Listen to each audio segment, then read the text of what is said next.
আসসালামু আলাইকুম এভরিওয়ান। তো আজকে আমি পরিচয় করে দিব আমার পোষা সিল পাখির সাথে, যেটা এখন গোসল করতেছে। আসলে এটা আনছিলাম এখন থেকে ১ বছর আগে, তারও বেশি।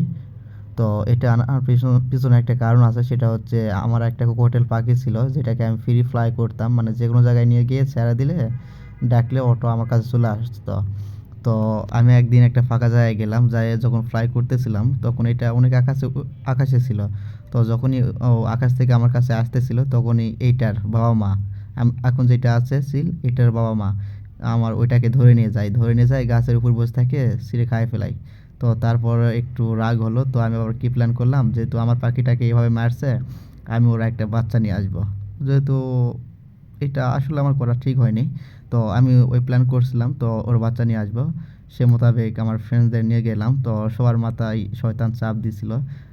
সেই সময় কেউ নিষেধ করেনি যে এটা করা হবে না, সবার মাথায় শয়তান চাপ দিছিল। তো ফাইনালি আমরা ওইটা পারলাম, পারে নিয়ে আসলাম। তো আনার পরে এই সিল পাখি আমার কাছেই থাকে এখন বর্তমান। আসলে ওইটা করা উচিত হয়নি, আমি পরে ব্যাপারটা নিয়ে ভাবছি, কোনোভাবে উচিত হয়নি। তো যেহেতু করছি আর কি করার, এইভাবে আছে।